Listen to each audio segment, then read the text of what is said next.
নমস্কার। আজকে ম্যাথমেটিক্সের ক্লাসটা শুরু করবো। ম্যাথমেটিক্সের ক্লাস শুরু হওয়ার আগে যারা কম্পিটিশন খাটবি, যারা পরীক্ষা দিবি, যারা মানসিকতা নিয়েছো, তাদেরকে আমার বারবার বলার একটাই কথা যে হার্ড লেবার দাও, হার্ড লেবার দিলে তার সফল আসবেই। অতএব ম্যাথমেটিক্স এবং জিআই দুটো ক্লাসই আমি করবো। ম্যাথমেটিক্স এবং জিআই, ম্যাথমেটিক্সের সঙ্গে জিআই এর একটা বিরাট সম্পর্ক আছে। ধরে ধরে ধরে ধরে টোটালটা প্র্যাকটিস করবে, ধরে ধরে প্র্যাকটিস করবে, করতে করতে করতে করতে কম্পিটিশনের দিকে এগিয়ে যাবে। যারা কম্পিটিশনের জন্য এগিয়ে যাচ্ছ এবং হার্ড লেবার দিচ্ছ, তাদেরকে আমার আন্তরিক প্রীতি, শুভেচ্ছা এবং ভালোবাসা রইল আগামী দিনের জন্য। প্রথম যে প্রবলেমটা আছে দেখে নেব। বলছে কোনো সমবাহু ত্রিভুজের অন্তর্বৃত্তের ব্যাসার্ধ 3 সেন্টিমিটার হলে তার উচ্চতা কত? কোন সমবাহু ত্রিভুজের অন্তর্বৃত্তের ব্যাসার্ধ 3 সেন্টিমিটার হলে তার উচ্চতা কত? এবার সমবাহু ত্রিভুজের আমি একদিন একটা ভিডিও আমি তৈরি করেছিলাম, টোটাল বলে দিয়েছিলাম সমবাহু ত্রিভুজ সম্বন্ধে, তার টোটাল বলে দিয়েছিলাম। এই সমবাহু ত্রিভুজের অন্তর্বৃত্তের ব্যাসার্ধের একটা সূত্র আছে। সমবাহু ত্রিভুজের আমরা কি কি সূত্র জানি? সমবাহু ত্রিভুজের উচ্চতা সূত্র জানি আমরা। সমবাহু ত্রিভুজের এই যে সমবাহু ত্রিভুজের প্রত্যেকটা বাহু যদি সমান হয়, তাহলে প্রত্যেকটা বাহু সমান হলে তার পরিসীমা হবে 3, a যুক্ত a যুক্ত a, মানে 3 হবে পরিসীমা। আর সমবাহু ত্রিভুজের উচ্চতা হবে, উচ্চতা আর মধ্যমা একই সূত্র হবে √3/2a। বলছে সমবাহু ত্রিভুজের যে মধ্যমা উচ্চতা হবে, মধ্যমা কাকে বলে? এই বাহুর মধ্যবিন্দুর সঙ্গে বিপরীত কোণ বিন্দু যোগ করলে এটাকে বলা হয় মধ্যমা। তাহলে এই সমবাহু ত্রিভুজের ক্ষেত্রে মধ্যমার উচ্চতাটা একমাত্র এক হবে সমবাহু ত্রিভুজের ক্ষেত্রে। তাহলে এই সমবাহু ত্রিভুজের এটা হচ্ছে মধ্যমা বা উচ্চতা। এই উচ্চতার সূত্র হচ্ছে √3/2a। আর এর অন্তর্বৃত্ত, এই অন্তর্বৃত্তের ব্যাসার্ধের একটা সূত্র আছে। অন্তর্বৃত্তের ব্যাসার্ধের সূত্র হচ্ছে a/2√3। সমবাহু ত্রিভুজের অন্তর্বৃত্তের ব্যাসার্ধের সূত্র হচ্ছে বাহু/2√3। a বলতে বাহু/2√3, এটা মনে রাখতে হবে। আর পরিবৃত্তের ব্যাসার্ধ, যদি এর পরিবৃত্ত বলে, এইভাবে পরিবৃত্তের ব্যাসার্ধ হবে a/√3। তাহলে এই জিনিসগুলো মনে রাখতে হবে। সমবাহু ত্রিভুজের অন্তর্বৃত্তের ব্যাসার্ধ আর পরিবৃত্তের ব্যাসার্ধ এগুলো জানতে হবে। সমবাহু ত্রিভুজের আমরা মধ্যমা জানি যে এটা পরিসীমা 3টে বাহু যোগফল a যুক্ত a যুক্ত a 3 হলো। সমবাহু ত্রিভুজের উচ্চতা বা মধ্যমা সূত্র হচ্ছে √3/2a। সমবাহু ত্রিভুজের ক্ষেত্রফল আমরা বলেছি, সমবাহু ত্রিভুজের ক্ষেত্রফল হবে √3/4a²। এটা হচ্ছে ক্ষেত্রফল, এটা হচ্ছে পরিসীমা, এটা হচ্ছে উচ্চতা বা মধ্যমা, এটা হচ্ছে অন্তর্বৃত্তের ব্যাসার্ধ, আর এটা হচ্ছে পরিবৃত্তের ব্যাসার্ধ। তাহলে 4টে-5টা আমরা আপাতত বললাম। কি বললাম? পরিসীমা a যুক্ত a যুক্ত a 3a বলতে, ঠিক আছে। তারপরে বললাম উচ্চতা কি? সমবাহু ত্রিভুজের উচ্চতা √3/2a। সমবাহু ত্রিভুজের ক্ষেত্রফল কি? √3/4a²। সমবাহু ত্রিভুজের অন্তর্বৃত্তের ব্যাসার্ধ হচ্ছে a/2√3, আর সমবাহু ত্রিভুজের পরিবৃত্তের ব্যাসার্ধ হবে a/√3। এখানে দেওয়া আছে অন্তর্বৃত্তের ব্যাসার্ধ দেওয়া আছে। অন্তর্বৃত্তের ব্যাসার্ধ কত দেওয়া আছে? অন্তর্বৃত্তের ব্যাসার্ধ দেওয়া আছে আমাদের, দেওয়া আছে অন্তর্বৃত্তের ব্যাসার্ধ 3 দেওয়া আছে, যে 3 দেওয়া আছে। অন্তর্বৃত্তের ব্যাসার্ধ কত দেওয়া আছে? 3 দেওয়া আছে। আমরা অন্তর্বৃত্তের সূত্র যদি বসিয়ে দেই, a/2√3, এটা হচ্ছে অন্তর্বৃত্তের ব্যাসার্ধ, বাহু হচ্ছে a, এটা হচ্ছে 3 হয়ে গেল। কোণাগুণি গুণ করে দাও, a সমান 3 আর 2 গুণ করলে 6√3 হয়ে গেল। তাহলে এটা বাহু পেয়ে গেল, সমবাহু ত্রিভুজের বাহু পেয়ে গেলাম। আর সমবাহু ত্রিভুজের বাহু পেয়ে যাওয়ার পরে উচ্চতা সূত্রটা বসিয়ে দাও। উচ্চতা হচ্ছে √3/2 √3/2a। √3/2a বলতে √3/2 এর মান হচ্ছে 6√3। যে 6√3, এটা 6√3, এগুলো সূত্র, এটা 6√3। এই যে √3/2a সমবাহু ত্রিভুজের উচ্চতা সূত্র হচ্ছে √3/2 তাহলে এখানটা আমরা যদি এটা কাটাকাটি করে দাও, আর √3 মানে একটা 3, এই 3 আছে আর একটা 3 হলো, 3 3 এ গুণ করলে হবে 9। তাহলে সমবাহু ত্রিভুজের আমরা উচ্চতাটা পেয়ে গেলাম 9। আরেকটা পদ্ধতি বলে দিচ্ছি, এই প্রবলেমটা সলভ করার আরেকটা পদ্ধতি বলে দিচ্ছি। কি পদ্ধতি? এই যে সমবাহু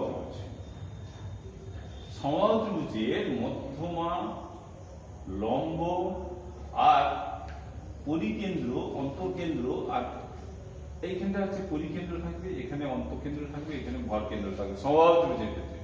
আর সমবাহু ত্রিভুজের ভরকেন্দ্র সবসময় 2:1 অনুপাতে বিভক্ত করে, সবসময় 2:1 অনুপাতে বিভক্ত করে। আর এটাই হবে, এটা অন্তর্বৃত্তের ব্যাসার্ধ। অন্তর্বৃত্তের ব্যাসার্ধ কত আছে? 3 আছে।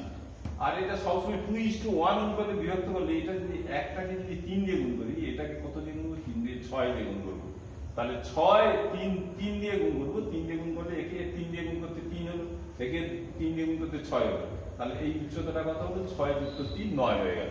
তা এটা হচ্ছে সবচেয়ে শর্টকাট পদ্ধতি। কি বললাম আরেকবার বলে দিচ্ছি। সেক্ষেত্রে আমরা করেছিলাম সমবাহু ত্রিভুজে অন্তর্বৃত্তের ব্যাসার্ধ সূত্র বসিয়ে দিয়েছিলাম a/2√3 সমান 3 দেওয়া ছিল, এখান থেকে a বের করে নিয়েছিলাম, 3 দিয়ে 6 6√3 বের করেছিলাম, তারপরে আবার উচ্চতা সূত্র বসিয়েছিলাম। এখানে আমরা শর্টকাটে একদম কি করে দেবো, এই যে সমবাহু ত্রিভুজের এটা হচ্ছে অন্তর্বৃত্তের ব্যাসার্ধ, এটা হচ্ছে দেওয়া আছে 3, আর এটা হবে কত? তাই অন্তর্বৃত্তের ব্যাসার্ধ আর এটা পরিবৃত্তের ব্যাসার্ধ, অন্তর্বৃত্তের ব্যাসার্ধ যা হবে পরিবৃত্তের ব্যাসার্ধ তার দ্বিগুণ হবে, অর্থাৎ 3 দিয়ে 6 হয়ে যাবে। এভাবে করে দিতে পারো। তার এই যে উচ্চতাটা, এই উচ্চতা এটা সবসময় মনে রাখবে, সমবাহু ত্রিভুজের এটাই হবে এই যে ভর কেন্দ্র, পরিকেন্দ্র আর অন্তঃকেন্দ্র সব এক বিন্দু হবে, অর্থাৎ এটা হবে অন্তঃকেন্দ্র আর এটা হবে পরিকেন্দ্র, এটা হবে পরিকেন্দ্র পরিব্যাসার্ধ, এটা অন্তর্ব্যাসার্ধ, এটা পরিব্যাসার্ধ, আর অন্তঃকেন্দ্র পরিকেন্দ্র এবং ভর কেন্দ্র সব এক বিন্দুতে হবে। আরেকটা মনে রাখবি, সমবাহু ত্রিভুজের মধ্যমা বা যে কোনো ত্রিভুজের মধ্যমা ভরকেন্দ্রে 2:1 অনুপাতে বিভক্ত হয়, অর্থাৎ এটা 1 ভাগ হলে এটা হবে 2 ভাগ হবে। এটা বলছি আমাদের 1 ভাগ হলে এটা 2 ভাগ হবে। এই অন্তর্বৃত্তের ব্যাসার্ধ এটা 3 হলে তাহলে এটা পরিবৃত্তের ব্যাসার্ধ কত হবে? উপরটা 6 হবে, তাহলে 6 হলে 6 আর 3 যোগ করে দিলে 6 আর 3 যোগ করলে কত হবে? 9 হবে, 9 সেন্টিমিটার হয়ে যাবে। তাহলে দুটো পদ্ধতিতে আমরা শিখিয়ে দিলাম, এটা হচ্ছে সবচেয়ে শর্ট পদ্ধতি আর ওটা বড় পদ্ধতি। এই যে সমবাহু ত্রিভুজের সম্বন্ধে আমরা অনেক কিছু জানি, একবার বলে দিই আরেকবার বলে দিই। আমরা এটা কম্পিটিশনে খাটার জন্য তাড়াতাড়ি অঙ্ক করে নিয়ে গেলে হবে না, সমবাহু ত্রিভুজ সম্বন্ধে আমাদের ডিটেইলস জানতে হবে। আমরা বাহু এ হলে পরিসীমা a যুক্ত a যুক্ত a 3a পেলাম। সমবাহু ত্রিভুজের উচ্চতা আমরা পেলাম কি? উচ্চতা হচ্ছে √3/2a বা মধ্যমা পেলাম।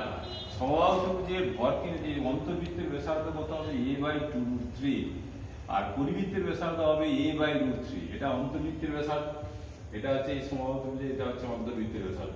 এই সমবাহু ত্রিভুজ এটা হচ্ছে এর পরিবৃত্তের ব্যাসার্ধ, পরিবৃত্তের ব্যাসার্ধ এটা হচ্ছে পরিবৃত্তের ব্যাসার্ধ, এটা হচ্ছে অন্তর্বৃত্তের ব্যাসার্ধ, এটা অন্তর্বৃত্তের ব্যাসার্ধ, এই পরিবৃত্তের ব্যাসার্ধ। বাহু যদি এ হয় পরিবৃত্তের ব্যাসার্ধ হবে a/√3 হবে। এটা এগুলো জানো।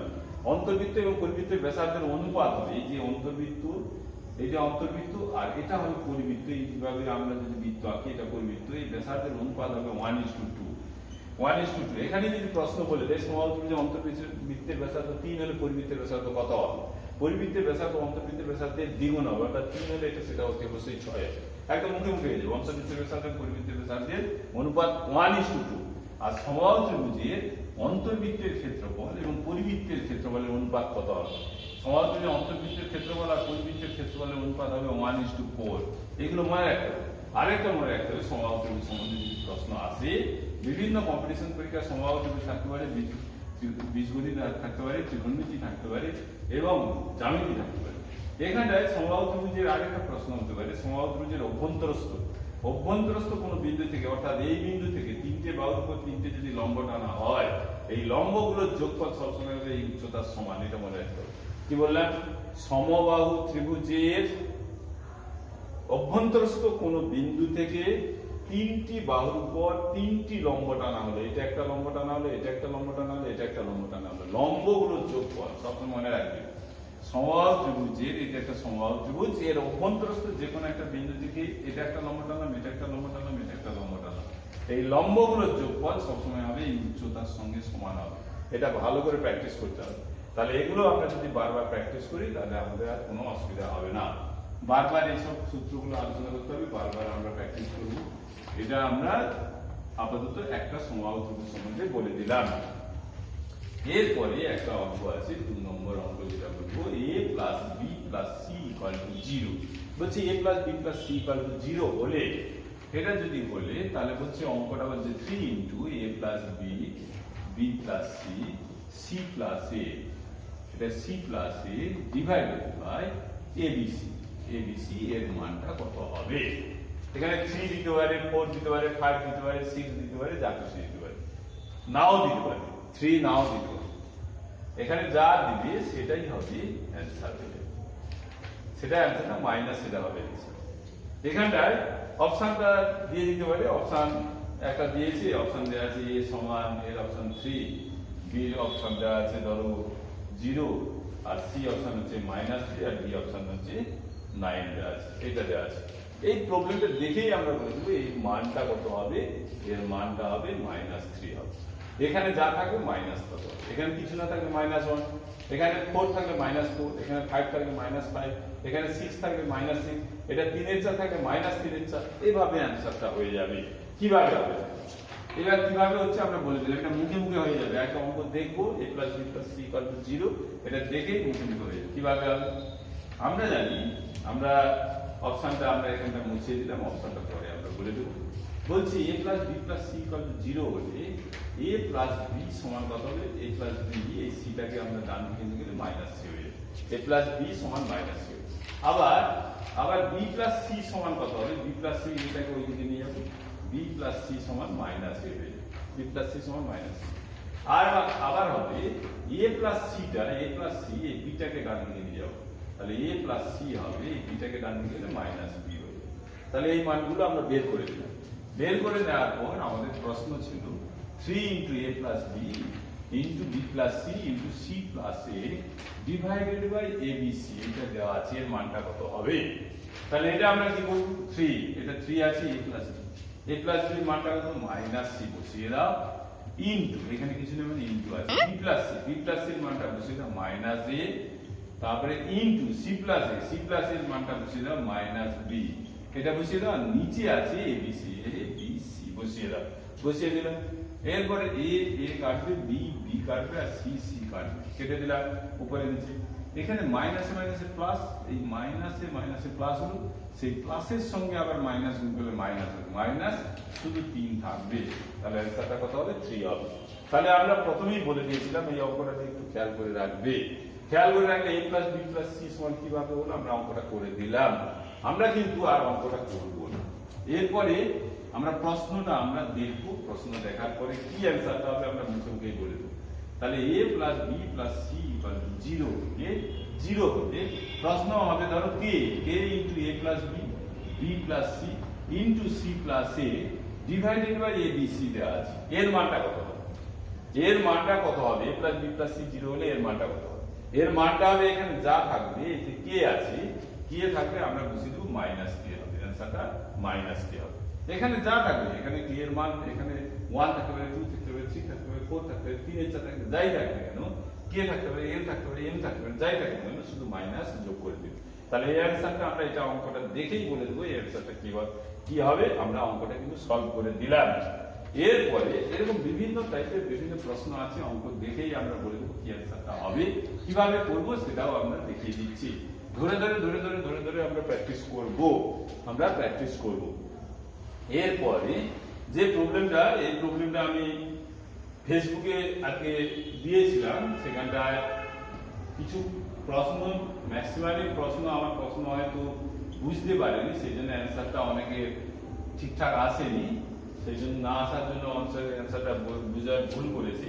এখানটায় এটা হলে এক্স এর মানটা কত হবে, এক্স এর মানটা কত হবে, প্রশ্ন আমি এখানে 100 দিয়ে দিয়েছিলাম, 100 দিয়ে দিলে এখানে একটা আলাদা, যদি 100 থাকে তাহলে কি অ্যান্সার হবে, আর যদি 13 থাকে এখানে 0 থাকে কি অ্যান্সার হবে।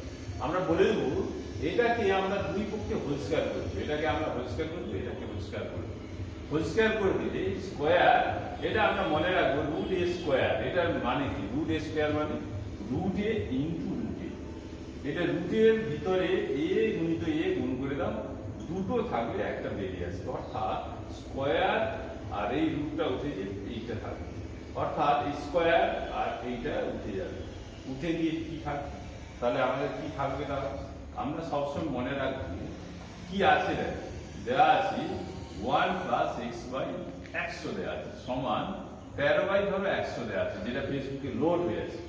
তাহলে এর অ্যান্সারটা কি হবে, x এর মানটা কত হবে, আমরা কি করব, বাম দিক এবং ডান দিক উভয় দিকটাকে আমরা স্কয়ার করে দিলাম, দেওয়ার পর এই স্কয়ার রুট, এই স্কয়ার রুট আর স্কয়ার এটা উঠে যাবে, এটা উঠে গিয়ে কি থাকবে 1 + x/100 সমান, এটা 13 স্কয়ার মানে 169, আর নিচে 100 স্কয়ার মানে 100 গুণিত 100 হয়ে যাবে, 100 গুণিত 100 হয়ে যাবে। এরপরে আমরা কি করব, এটাকে 1টাকে ওইদিকে নেব, x/100, বা আমরা এটাকে সরল করে দিতে পারি 100 + x সমান হবে 169/100, 100 গুণিত 100 হবে। এই 100 100 কেটে দেব, আমরা এই 100 100 কেটে দেব, তাহলে কি থাকবে? এখানে থাকবে 100 প্লাস x, এটা হবে 1.69 হবে। তাহলে x সমান হবে 1.69 মাইনাস 100 হবে। তাহলে এইভাবে অ্যান্সারটা হবে।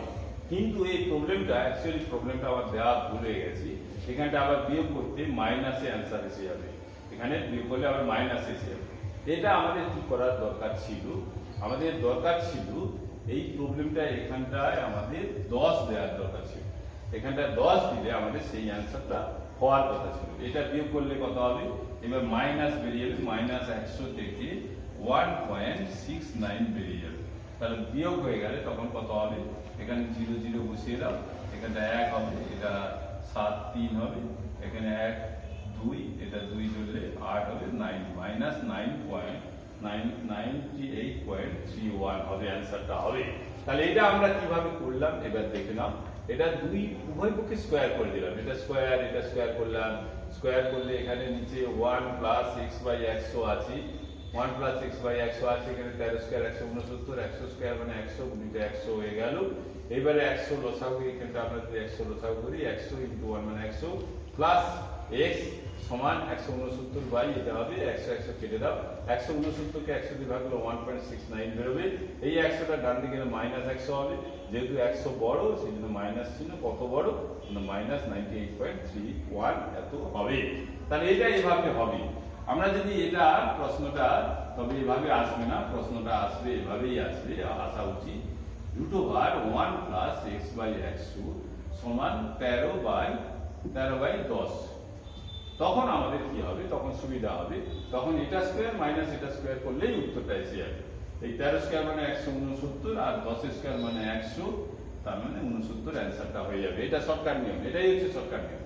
ভালো করে জেনে রাখবে, আমি অতদূর করালাম, তো আমার প্রশ্নটা দেওয়া ভুল হয়ে গেছিল, এখানে 100 একটা শূন্য বেশি পড়ে গেছে, যার কারণে অ্যান্সারটা এটা ওয়ার্ড ফিগার এসে গেছে। কিন্তু অ্যান্সারটা হওয়া উচিত কি হবে? যে √1 প্লাস x বাই 100 সমান 13 10 হবে, 13 10 হলে তাহলে অ্যান্সারটা হবে এটা স্কয়ার মাইনাস এটা স্কয়ার, অর্থাৎ হবে 13 স্কয়ার মানে এটা 13 স্কয়ার মাইনাস 10 স্কয়ার, 10 স্কয়ার করলে 169 মাইনাস 100 হবে। এটা 13 স্কয়ার মাইনাস 10 স্কয়ার হবে, 169 মাইনাস 100 হবে, অর্থাৎ 69 উত্তর হবে, মুখোমুখি হয়ে যাবে। তো এটা কিভাবে আসছে সেটা আমরা দেখিয়ে দিচ্ছি। এটাকে একইভাবে স্কয়ার করলে এটা একইভাবে স্কয়ার করে দাও, তাহলে 1 প্লাস x বাই 100 হবে, আর এটা হবে 169 বাই 100 হবে, x বাই 100, এটা 169 বাই 100 মাইনাস 1 করে দাও, মাইনাস 1 করে দিলে তাহলে এটা 100 হবে, এটা 169 100 হবে, এটা হলো 69 এর 100 100, আর এই দিকে আছে x বাই 100, 100 কেটে যাবে, x সমান হবে 69 হয়ে যাবে। এভাবে করলাম, কিভাবে করলাম দেখে নাও। এটা স্কয়ার করলাম, এটা স্কয়ার করলাম, স্কয়ার করার পর স্কয়ার আর রুট উঠে গেল, 1 প্লাস x বাই 100, এটা x তার স্কয়ার বাই 100, এটা 1টাকে ওইদিকে নিয়ে যাও, নিয়ে গেলে 100 লসাগু হবে, লসাগু হলো 169 মাইনাস 100 কে 100, এটা 69 এর 100 হলো, আর নিচে x বাই 100 এইদিকে x বাই 100 হলো, 100 100 কেটে গেলে x সমান 69। এর শর্টকাট নিয়ম হচ্ছে, শর্টকাট নিয়মটা আরেকবার বলে দিচ্ছি কি শর্টকাট নিয়ম। এখানে যাই থাকবে না, এভাবে যদি থাকে 1 প্লাস x বাই 100 সমান ধরো 11 10 থাকলো, তখন কি করতে হবে? এই অঙ্কটা যদি এইভাবেই থাকে তখন করতে হবে 11 স্কয়ার মাইনাস 10 স্কয়ার, অর্থাৎ 121 মাইনাস 100, অর্থাৎ 21 অ্যান্সার হয়ে যাবে। এখানটায় আমাদের যদি 13 10 থাকে তাহলে এটা হবে 13 স্কয়ার মাইনাস 10 স্কয়ার, ভালো করে প্র্যাকটিস করবে। 13 স্কয়ার মাইনাস 10 স্কয়ার অর্থাৎ 169 মাইনাস 100 সমান 69 হবে। তাহলে এইভাবে আমরা এই প্রবলেমগুলো সলভ করব। তাহলে ভালো করে বারবার প্র্যাকটিস করব। ধরো উপরে আমার বড় আছে, ছোট থাকলে কি হবে? ছোট থাকলে আমাদের কি হবে সেটা একটু দেখে নিতে হবে। ধরো একই অঙ্ক 1 প্লাস x বাই 100 সমান দেওয়া আছে ধরো 9 এর 10, তখন কি হবে? তাহলে সেই একই হবে, 9 এর 10 কি হবে? ওই একই হবে, 9 স্কয়ার মাইনাস 10 স্কয়ার অর্থাৎ 81 মাইনাস 100 হবে, তখন মাইনাস 19 অ্যান্সারটা আসবে, তখন মাইনাস 19 অ্যান্সারটা আসবে। ভালো করে এগুলো প্র্যাকটিস করতে হবে। তাহলে এই প্রবলেমগুলো আমরা এইভাবে সলভ করব। এটা আমরা 3 নম্বর প্রবলেম করে দিলাম। এইভাবে আমাদের প্র্যাকটিস করতে হবে, বারবার এই অঙ্কগুলো আমরা শর্টকাট নিয়ম শিখে নেব। শর্টকাট নিয়ম শিখে নিলে এগুলো অঙ্ক দেখবো আর উত্তরগুলো আমরা সলভ করার চেষ্টা করবো। এরপর একটা ভেরি ভেরি ইম্পর্টেন্ট অঙ্ক, এটা একটু সময় লাগবে কিন্তু বোঝার দরকার আছে। এই প্রবলেমটা খুবই important, very very important problem আছে। এই প্রবলেমটা ভালো করে দেখার চেষ্টা করো। দেওয়া আছে x square minus root 5x minus 1 equal to 0 হলে, বলছি এটা ইকুয়াল টু 0 হলে x to the power 10 minus 46 x to the power 6 minus 47 x square সমান কত হবে? এটা কত হবে?